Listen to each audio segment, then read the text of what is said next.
सबसे पहले very warm welcome sir, आप आरपी ऑफिस में तशरीफ़ लाए। Let me sir clarify on my part at the outset, ये कोई लेक्चर नहीं है, these are submissions before your 2010 और सुपीरियर कोर्ट्स की जजमेंट्स की रोशनी में ये मनी लॉन्ड्रिंग का कॉन्सेप्ट है क्या। सेकेंडली, ये मनी लॉन्ड्रिंग जो है वो किन किन तरीक़ों से की जाती है, और थर्डली ये मनी लॉन्ड्रिंग को पाकिस्तान के अंदर कौन कौन सी एजेंसी जो हैं इन्वेस्टिगेट करती हैं, और चौथा, अगर मनी लॉन्ड्रिंग एक्ट 2010 के तहत पुलिस इन्वेस्टिगेटिंग एजेंसी ही नहीं है तो फिर पुलिस का मनी लॉन्ड्रिंग की प्रिवेंशन, इरेडिकेशन, एलिमिनेशन, डिटेक्शन या इन्वेस्टिगेशन के हवाले से क्या रोल बन सकता है। और 5वें नंबर पर ये जो मनी लॉन्ड्रिंग और प्रेडिकेट ऑफेंसेस, इनका आपस में क्या नेक्सस है। तो सर अगर सबसे पहले हम इसकी डेफिनेशन की तरफ जाएं, एक जनरल डेफिनेशन जो उमूमी तौर पे हम सुनते भी आ रहे हैं, पढ़ते भी आ रहे हैं, एक तो वो डेफिनेशन है, एक लेमैन की डेफिनेशन जिसे हम कह सकते हैं या जनरल पार्लेंस में हम कह सकते हैं, एक इसकी लीगल टेक्निकल डेफिनेशन है। हम दोनों को मद्देनजर रखते हुए मनी लॉन्ड्रिंग एक्ट 2010 और सुपीरियर कोर्ट्स की जजमेंट्स की रोशनी में इसे समझने की कोशिश करते हैं। अगर हम मनी लॉन्ड्रिंग को जनरल पार्लेंस में बात करें तो डर्टी मनी को या ब्लैक मनी को वाइट करने को हम मनी लॉन्ड्रिंग कहते हैं।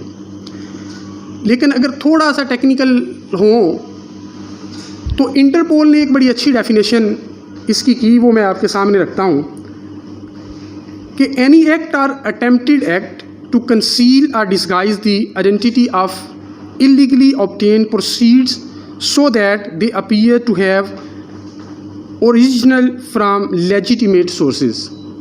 यानी आपने एक इलेजिटिमेट और इलीगल वे से एक मनी जो है वो अक्वायर की है, लेकिन आप उसकी ओरिजिन को इस तरह ऑब्सक्योर करते हैं, इस तरह उसको कैमोफ्लेज करते हैं, क्लैंडस्टाइन करते हैं और इस तरीके से उसे प्रेजेंट करते हैं कि वो आपको लीगल मींस और सोर्सेज से हासिल करदा मनी जो है वो दिखाई देना शुरू हो जाती है। अब अगर इस मनी लॉन्ड्रिंग एक्ट के सेक्शन 3 की तरफ आएँ तो इस सेक्शन 3 के अंदर इसकी डेफिनेशन को एक्सप्लेन किया गया है, वो मैं आपके सामने रीड आउट करता हूँ। सेक्शन 3 कहता है offence of money laundering, a person shall be guilty of offence of money laundering if the person acquires, converts, possesses, uses or transfers property knowing or having reason to believe that such property is proceed of crime. Let me emphasize on this word, proceed of crime. This is very material for the understanding of this definition. Secondly, conceals or disguises the true nature, origin, location, disposition, movement or ownership of property knowing or having reason to believe that such property is proceed of crime. Again, proceed of crime. Thirdly, holds or possesses on behalf of any other person any property knowing or having reason to believe that such property is proceeds of crime. हमने देखा कि ये तमाम जो modalities हैं या modes methods हैं जिनके ज़रिए ये मनी लॉन्ड्रिंग की जा रही है, उसमें जो लफ्ज़ आ रहा है एंड पे वो प्रोसीड ऑफ क्राइम आ रहा है। इसी तरह नंबर 4 पे कहा participates in, associates, conspires to commit, attempts to commit, aids, abets, facilitates और counsels the commission of the act specified in clauses A, B, C, B and C। Sir इस money laundering के अंदर ये conversion, transfer, movement, possession, usage के साथ जो एक pivotal word हमारे सामने आया वो आया प्रोसीड ऑफ क्राइम।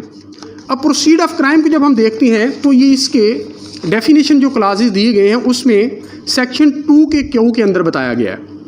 कहा means any property derived obtained or indirectly or directly by any person from the commission of a predicate offense or a foreign serious offense. Again sir एक new word जो complement करेगा for the understanding of this definition, वो आ गया predicate offence.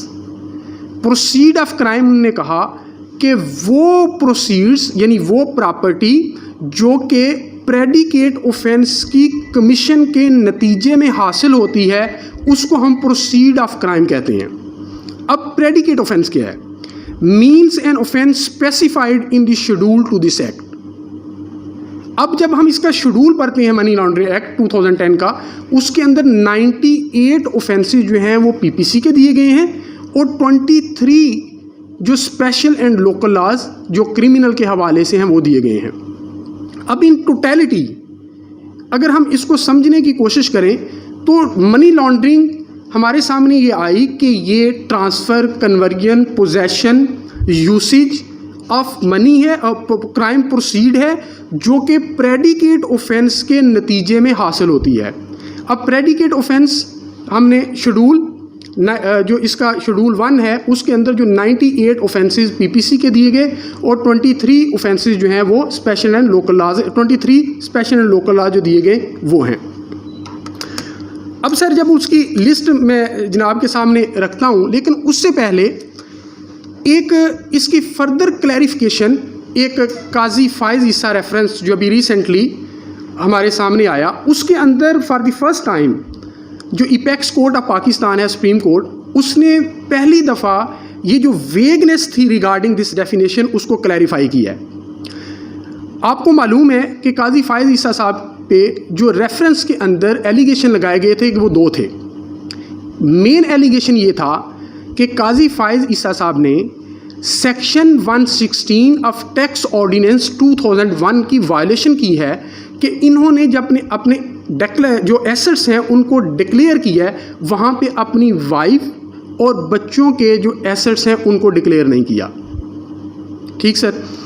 अब जब उनको declare नहीं किया इन्होंने, तो इन्होंने कहा कि ये कंसील किया गया है और चूँकि ये बाहर प्रॉपर्टी थी इंग्लैंड के अंदर, तो ये एलिगेशन की प्रोबेबिलिटी को रूल आउट नहीं किया जा सकता कि ये मनी लॉन्डर होके वहाँ पे गई थी। यानी एक एंसिलरी जो एलिगेशन था वो मनी लॉन्ड्रिंग का था, मेन जो था वो नॉन डिक्लेरेशन ऑफ एसेट्स का था। अब सर जब उस रेफरेंस को सुना लार्जर बेंच ने, तो वहाँ पर उन्होंने पहले, क्योंकि वो एक लंबी डिस्कशन है, हम उसमें नहीं जाते, हम अपने रेलेवेंट जो पोर्शन है उस पे आते हैं। उन्होंने जब इसको डिस्कस किया, मैंने ये जो लिखा है उसके अंदर उसका रेलेवेंट जो पोर्शन है पैरा नंबर 107, 108 और 109 उस जजमेंट का, उसके अंदर उन्होंने कहा कि मनी लॉन्ड्रिंग के जब सेक्शन 3 को हम पढ़ते हैं और सेक्शन 2Q को पढ़ते हैं और सेक्शन 2S को पढ़ते हैं, यानी मनी लॉन्ड्रिंग की डेफिनेशन, प्रोसीड्स ऑफ क्राइम को पढ़ते हैं, प्रेडिकेट ऑफेंस को पढ़ते हैं, along with schedule 1 given by the money laundering act 2010, इन सब को मिला के पढ़ते हैं, तो मनी लॉन्ड्रिंग वो होती है जो कि शेड्यूल 1 के अंदर दिए गए ऑफेंसेस में से कोई ऑफेंस की एग्जीक्यूशन होती है और उसकी एग्जीक्यूशन के नतीजे में प्रोसीड आती है और उस प्रोसीड को ट्रांसफ़र किया जाता है, तो मनी लॉन्ड्रिंग होती है। उनने कहा कि जो शेड्यूल 1 के अंदर 98 ऑफेंसेस पीपीसी के दिए गए हैं और 23 स्पेशल एंड लोकल लॉज दिए गए हैं, उन किसी में भी non declaration of asset fall नहीं करता। इससे ये बात समझ आई कि सिर्फ और सिर्फ money laundering, proceed of crime, जो commission of offence, predicate offence की कमीशन के नतीजे में होगी, वही मनी लॉन्ड्रिंग होगी। अब now I feel convenient to convey कि why role of police is that much important in this regard, कि अब जो प्रेडिकेट लफ्ज़ है, I try to ponder over this word कि why specifically this word has been used by the legislature, predicate. तो जब इसकी लेक्सिकोग्राफिकल वो चीज़ें देखी तो पता चला प्रेडिकेट का मतलब है बेस, प्रेडिकेट का मतलब है फाउंडेशन।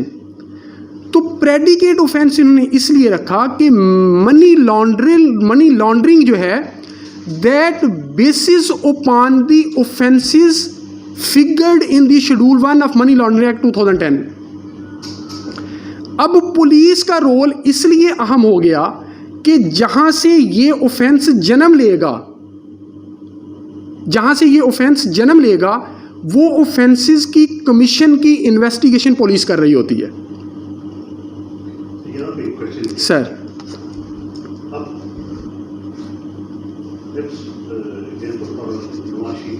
सर सर सर उन्होंने भी नहीं रोक की है, सर इन्होंने भी नहीं की है, and they stood accused and he is acquitted honorably।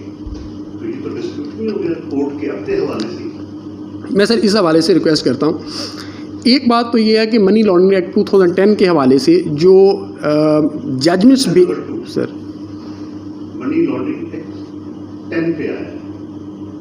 मैं नैब में सर्व करता हूँ असिस्टेंट डायरेक्टर 4 years सर, तो 99 से लेकर 5-4 तक मैं रहा हूँ, तो मनी लॉन्ड्रिंग को अप्लाई करते थे वहाँ पे, तब ये एक्ट नहीं था।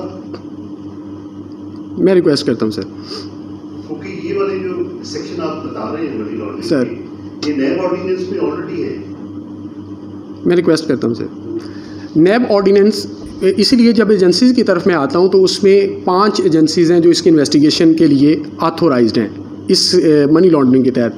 उसमें नैब है, इनलैंड रेवेन्यू है, उसमें एंटी नारकोटिक्स है, उसमें FIA है और एक और है जिसमें पुलिस नहीं है। अब सर इस हवाले से एक बात तो ये है कि पाकिस्तान के अंदर मनी लॉन्ड्रिंग पे जो जजमेंट बेस्ड ज्यूरिस्प्रूडेंस है वो इवॉल्व अभी नहीं हुई।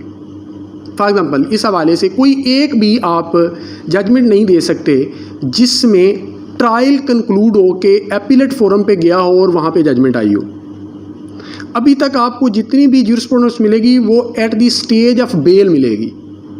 इस हवाले से मैं गुजारिश करता हूँ, अभी मरियम नवाज़ का जो केस है यहाँ पे जो बेल हुई है हाई कोर्ट से, उसमें भी जो टैक्स एवेजन का था सेक्शन, उसमें उन्होंने 2016 के अंदर इंसल्ट किया इसे।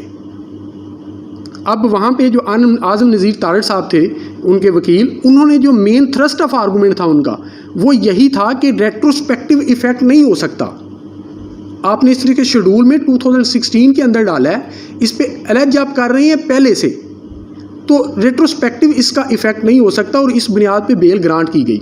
अभी तक इसलिए मैं गुजारिश कर रहा हूँ कि ये पहली जजमेंट है जिसके अंदर for the first time money laundering की डेफिनेशन को डिस्कस किया गया है, क्योंकि बेल स्टेज पे courts are not suppose to define the things और इंटरप्रेट द थिंग्स। इंटरप्रिटेशन जब भी आती है वो एपीलेट फोरम पे उस वक्त आती है जब उन्होंने अपने ट्रायल कंक्लूड होके ऊपर जाता है तो फिर वो अपनी इंटरप्रिटेशन देती हैं। जो बेल स्टेज पे चीज़ें बड़ी लिमिटेड होती हैं, वहाँ पे आप उस तरह इंटरप्रिटेशन चीज़ों की नहीं देते। तो ये जो सर आप कह रहे हैं कि इससे पहले भी अप्लाई होता था, कुछ चीज़ें एंटी नारकोटिक्स के अंदर भी हमें वो मिलती हैं जो कि मनी लॉन्ड्रिंग के अंदर हैं। फॉर एग्ज़ाम्पल जब एंटी नारकोटिक्स 1997 हम पढ़ते हैं तो उसके अंदर एक मैंडेटरी प्रोविजन है कि अगर कोई भी हैवी किस्म की ट्रांजैक्शन बैंक्स के अंदर होगी तो बैंक्स रिपोर्ट करेंगे। अब फ्रैंकली स्पीकिंग सर कि मैं उस वक्त जब ये पढ़ता था तो मैं ये कहता था कि ये provision is unconnected with the anti narcotics, इसका इससे क्या ताल्लुक है, बैंक बीच में कहाँ से आ गया। जब ये मनी लॉन्ड्रिंग को मैंने पढ़ा है तो अब मुझे पता चला है कि वो कनेक्टेड किस वजह से थी कि नारकोटिक्स ही, इसलिए उन्होंने कहा कि बैंक को अगर कोई हैवी ट्रांजैक्शन जो है वो आती है तो उसकी वो कंसर्न एजेंसी को, पुलिस को इन्फॉर्म करेंगे कि ये ट्रांजैक्शन हमारे पास हुई है। तो उसका बुनियादी पर्पस यही था उसमें भी और अभी भी है कि अगर एक ट्रांजैक्शन होती है तो आप ये देखें कि ये ट्रांजैक्शन डर्टी मनी की तो नहीं हो रही। सॉरी टू ऐड हियर, ये सर यहाँ पे कराची में एक फेडरल मॉनिटरिंग एजेंसी काम कर रही है स्टेट बैंक के अंडर, वो STR जनरेट करती है, they are bound to generate this STR suspected transaction report जो है सर। अमेरिका में ये हर साल हर दिन तकरीबन 50,000 के करीब जो है होती है, लेकिन हमारे मुल्क में जब से ये बना है ये 10,000 से ऊपर नहीं गई। तो उनको चाहिए कि 10 लाख से ऊपर जितनी भी ट्रांजैक्शन हो रही है, उस एजेंसी का काम है वो पुलिस को बताए कि ये जो ट्रांजैक्शन हुई है it is incompatible with their previous जो ट्रांजैक्शन है। तो वो सस्पेक्टेड जो ट्रांजैक्शन रिपोर्ट है उसके ऊपर आगे पुलिस का काम है कि उसको वो इन्वेस्टिगेट करे। सर वो पूछते हैं, लेकिन हमारे पास वो उसका डाटा नहीं आ रहा सर पुलिस के पास। सर क्या सर वो पुलिस की जो एजेंसी है ना CTD, उसके पास आना सर जरूरी है सर। सर CTD के पास भी आना जरूरी है, टेरर फाइनेंसिंग के सर उनके पास भी आना जरूरी है। वो CTD को रेफर। जी सर, वो CTD जो है वो पुलिस का एक यूनिट है सर, तो उनके पास आना भी जरूरी है। लेकिन एक बात हमें समझ नहीं आ रही सर, मनी लॉन्ड्रिंग तो पहले तो FBA वगैरह ये या नैब कर रहा है ये कौन से, आप ये कैसे डिफरेंशिएट करेंगे कि ये केसेस जो है ये पुलिस करेगी, ये FBA करेगी, ये नैब करेगी? सर ये नेक्स्ट ये सारी तमहीद के बाद जो गुजारिश मैंने करनी है ना वो यही इस तरफ ही सर आ रहा हूँ। वो रिक्वेस्ट सर ये है कि अब ने कहा कि जब बेस जो है मनी लॉन्ड्रिंग की ये ऑफेंसेस हैं जिनकी इन्वेस्टिगेशन पुलिस कर रही है, तो पुलिस जहाँ पर different aspects for detection prevention commission of offence की कर रही होती है, एक पहलू और साथ इन्वेस्टिगेट करेगी कि ये इसके नतीजे में जो इसने फॉर एग्जांपल जिस तरह एक गैंग हम डेक्विट्स पकड़ते हैं और उनसे रिकवरी जो है वो करोड़ से ज़्यादा हो जाती है, ठीक।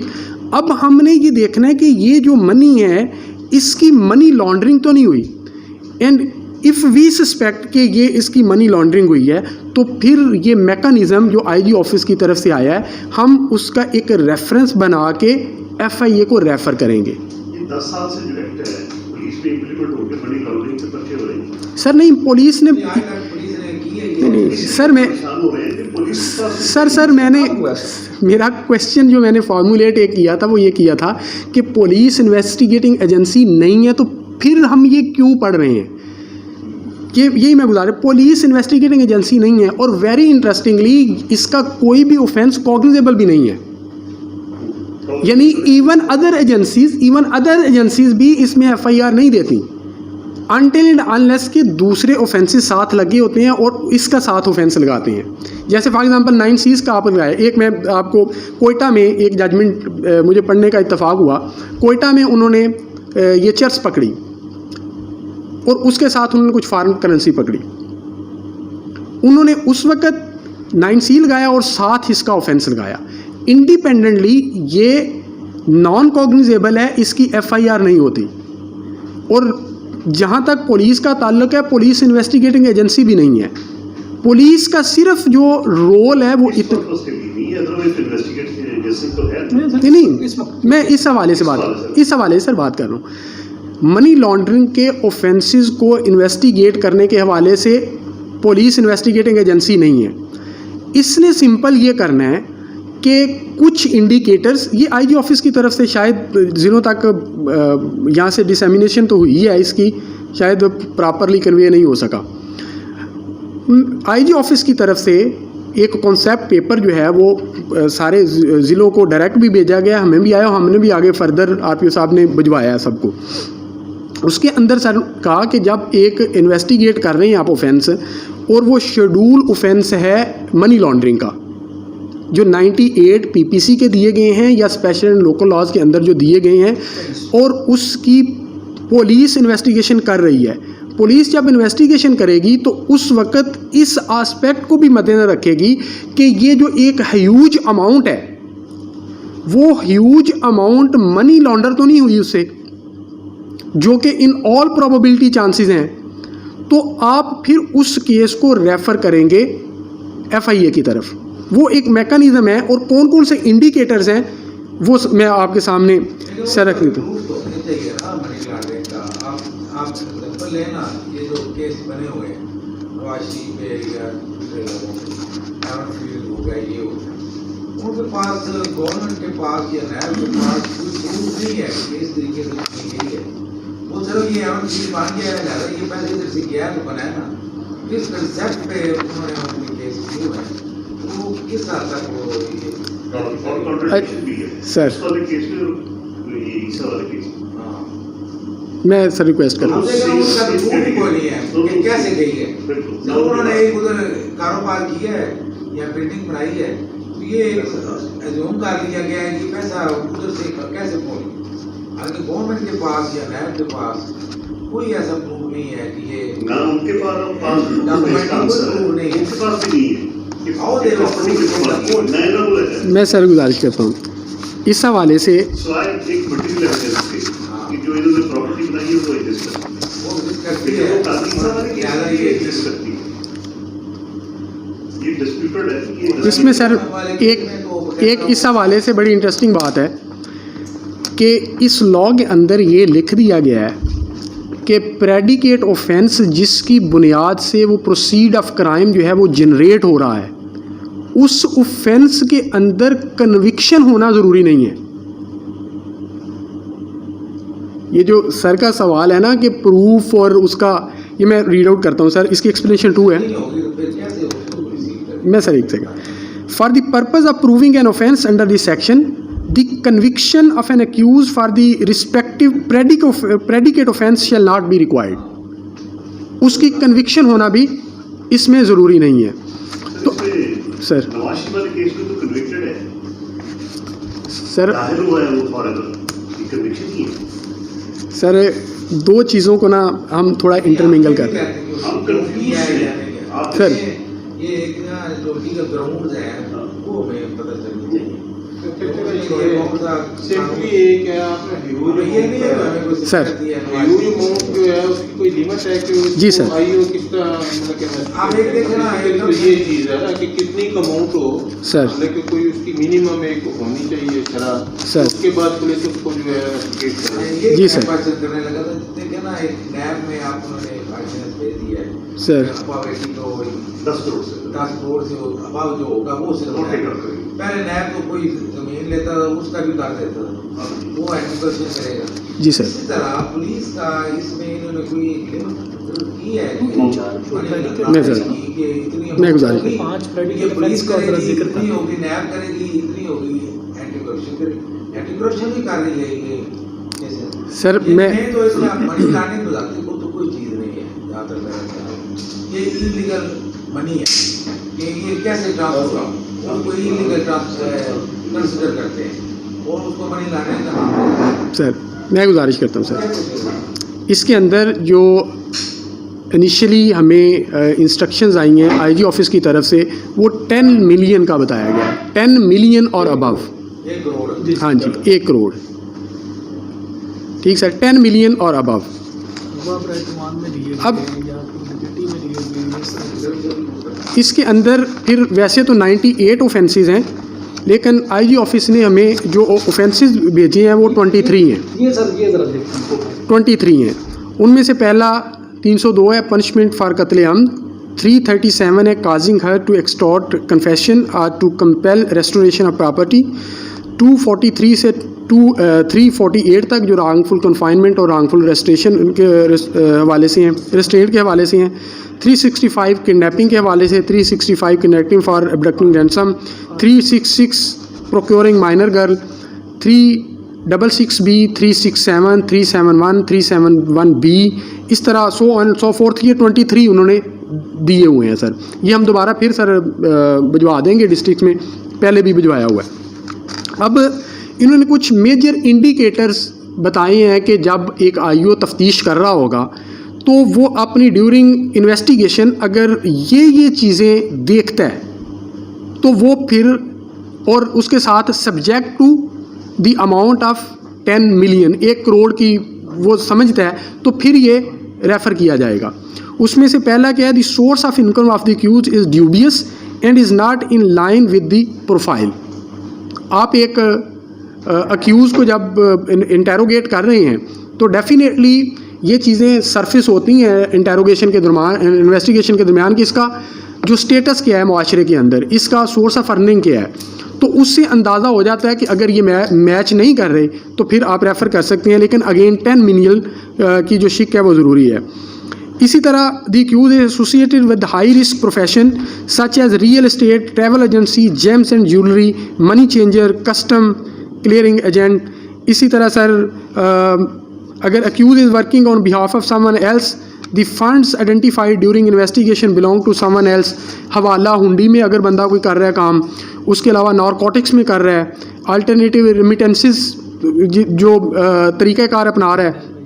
ऐड करूँगा जी जी सर, ये जो टेरर फाइनेंसिंग थे ना सर, उसमें जब ये बहुत सारी चीज़ें सामने आई थी तो ये भी सामने बात आई थी कि जितने भी टेररिस्ट हैं वो अपनी जो इन्वेस्टमेंट है वो ज़्यादा से ज़्यादा जो है वो रियल एस्टेट में कर रहे हैं या जेम्स एंड गोल्ड के बिजनेस में कर रहे हैं। तो हम लोगों ने उस दौर में ये फोकस किया था। हमारे रडार पे एक बंदा आया था जो डिफेंस लाहौर में कारोबार कर रहा था प्रॉपर्टी का, और वो 4th शेड्यूलर था सर, 4th शेड्यूलर था। और उसके पास जितनी भी मनी थी उसमें से सर जब हमने उसको इंटरोगेट किया, उसको पकड़ा और उसके बाद उसकी सारी ये चीज़ें सरफेस हुई, तो बहुत सारी चीज़ें जो हैं सर उसके पास जो थी वो मनी प्रोसीड जो थी as a result of kidnapping for ransom थी सर। तो ये जो रेफरेंस की बात कर रहे हैं, कोई भी ऐसा प्रेडिकेट ऑफेंस जिसको हम इंटरोगेट करते हैं तो उसकी जो मनी है या उसके जो नॉन रिसोर्सेज हैं वो इनकम्पेटेबल हैं विद हिज वो जो है उसकी कमाई के जो ज़राए हैं, तो उसका रेफरेंस फैक्ट बनाया जाएगा इस एक्ट की रोशनी में।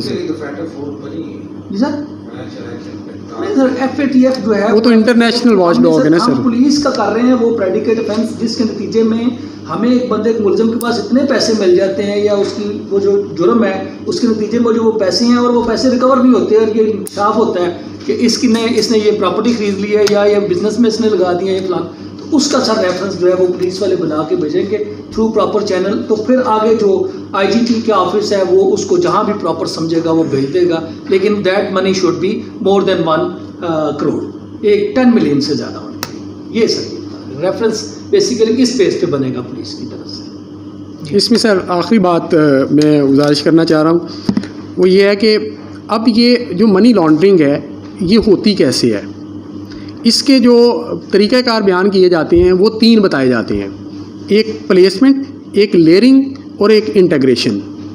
अब प्लेसमेंट में क्या होता है, प्लेसमेंट की मुख्तलिफ एग्जांपल्स हो सकती हैं, लेकिन एक एग्ज़ाम्पल मैं आपके सामने रखता हूँ।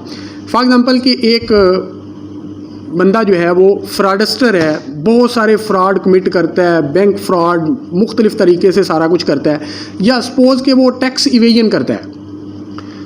अब उसको वो ये सारी जो प्रोसीड ऑफ क्राइम उसने हासिल की है उसको वो वाइट किन तरीक़ों से कर सकता है।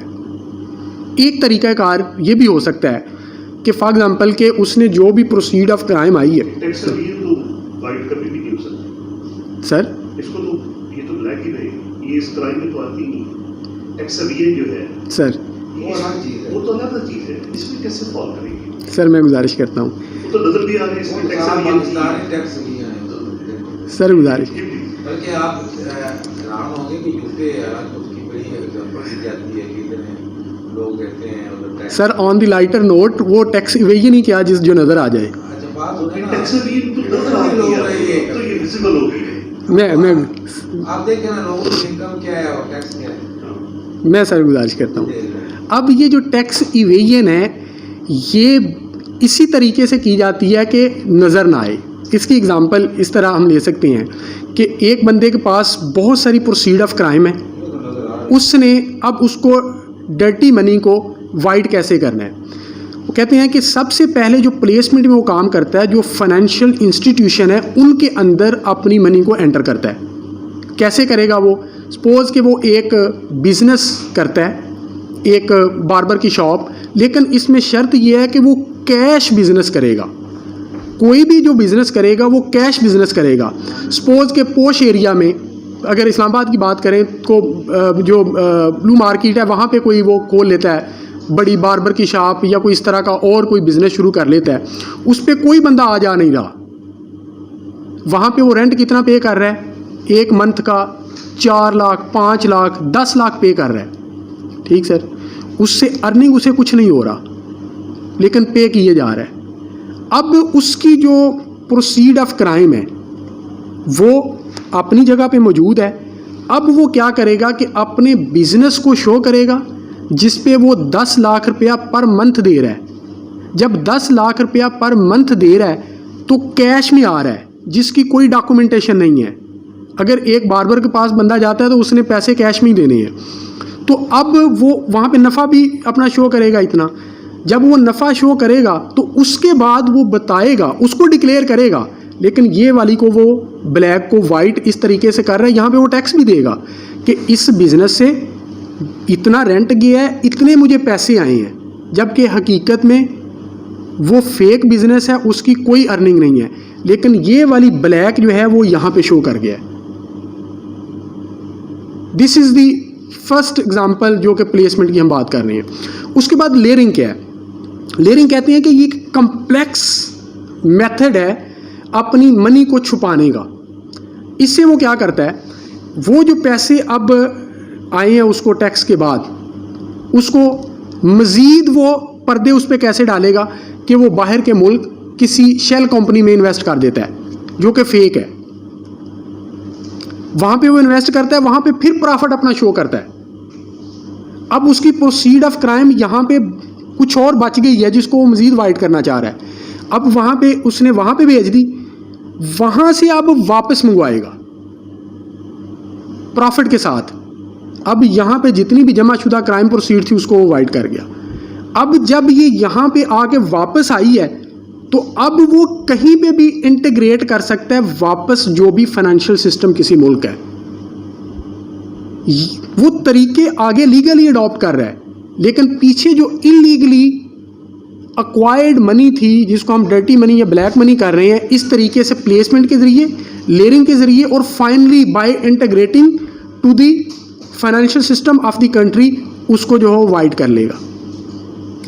तो इसलिए ये नंबर ऑफ़ एजेंसीज लॉ ने दी, और अभी जो है वो प्रेडिकेट ऑफेंसेस के हवाले से जो पुलिस का रोल भी कह रहे हैं इंपॉर्टेंट होता जा रहा है, वो इसी हवाले से होता जा रहा है कि हमने डिफरेंट स्टेप्स पे और स्टेजेस पे इनको डिटेक्ट करना है, क्योंकि वो इस तरीके से करते हैं कि मनी लॉन्ड्रिंग का मतलब ही ये है कि वो इस तरीके से करते हैं कि उसकी ओरिजिन को ऑब्सक्योर करते हैं और इस तरह दिखाई देते हैं कि जो इलीगल है वो लीगल नज़र आए। तो अब ये कुछ सर ये प्रोसिक्यूटिंग एजेंसी जो लॉ में लिखा हुआ है वो एफआईए नैब और बाकी अदर इदारे हैं, सर पुलिस का जिक्र नहीं है। पुलिस सर, क्या हम इसमें आ सकते हैं? अगर आ सकते हैं तो कैसे आते हैं? सर यही मैंने सर पहले रिक्वेस्ट की है कि मनी लॉन्ड्रिंग को जब हमने डिफ़ाइन किया है तो मनी लॉन्ड्रिंग हमने ये कहा कि ये acquiring, using, transferring, moving proceed of crime है जो प्रेडिकेट ऑफेंसेस से हासिल होती है। सर लिखा हुआ है डेफिनेशन में जे में इन्वेस्टिगेटिंग और प्रोसिक्यूटिंग एजेंसी, सर उसमें लिखा हुआ नैब हो सकती है, एफआई हो सकती है। एग्जैक्टली सर, पुलिस का कहीं मेंशन नहीं। बिल्कुल ऐसा ही है। मैं सर आंसर करूँ। एक्ट के तहत है जो नया लॉ है। मैं सर एक तो ना ये वाइट काला क्राइम क्या आता है, और सबसे मुश्किल जो दुनिया में काम है ना, ये वाइट काला क्राइम को डिटेक्ट करना। सर आया पुलिस ये इतना काम कर सकती है जो पहले उसकी जो इतनी है और इतने जो इदारे बने हैं वो फिर किसके लिए बने हैं, ये भी काम police. Sir police is not suppose to do anything except to refer the matter के ये सस्पेक्ट हम कर रहे हैं कि इसमें मनी लॉन्ड्रिंग हो सकती है। जब प्रेडिकेट ऑफेंस की आपने इन्वेस्टिगेशन करनी है, एक एस्पेक्ट को और मद्देनजर रखना है कि इसके अगेंस्ट जो इन्होंने पैसे प्रोसीड ऑफ क्राइम आई है वो गई कहाँ पे है। अगर आपको ये शक होता है कि ये मनी लॉन्डर हुई है तो आप सिंपल रेफरेंस बना के कि इस बुनियाद पे हमें ये लग रहा है कि मनी लॉन्ड्रिंग हुई है, आप एफआईए को रेफ़र कर दें कि हमारा रोल सिर्फ इतना है। पहले भी वही करते हैं। अब कोई क्या हमने काम अभी किया तो पहले हम करते ही हैं। इससे पहले करते हैं सर। जी करते हैं। बहरहाल ये कुछ नया करते हैं तो वो बताएं। नया बताया इसमें क्या सर ये इसका जो रेफरेंस है नहीं, ये- पूरी दुनिया में ना ये बात सुने तो पूरी दुनिया में मैं तकरीबन हर रोज एक केस भेजता हूँ। वाइट कलर क्राइम के लिए अलग एक डिपार्टमेंट होता है जो रेगुलर लॉ एंड ऑर्डर वाले होते हैं वो वाइट कलर क्राइम होते हैं। ठीक हो गया। तो सर ये आपके पास पहुंचा है ये reference anti money laundering IG office की तरफ से पहुंचा है ना सर? इसी को अभी ये बड़े लेवल पे ये फील किया गया है कि ऐसा होना चाहिए। पीपीओ ऑफिस में भी उन्होंने यूनिट बना दिया, आगे सीपीओ ऑफिस में भी ये बनाने जा रहे हैं कि ताकि ये एक इसका एक कॉब वेब टाइप बने कि कोई भी इस तरह का बंदा जो हम केसेस इनको रेफर करेंगे, फिर वो जिस एजेंसी को भेजेंगे। हाँ जी बिल्कुल। तो ये सर सबमिशन थी। Thank you so much.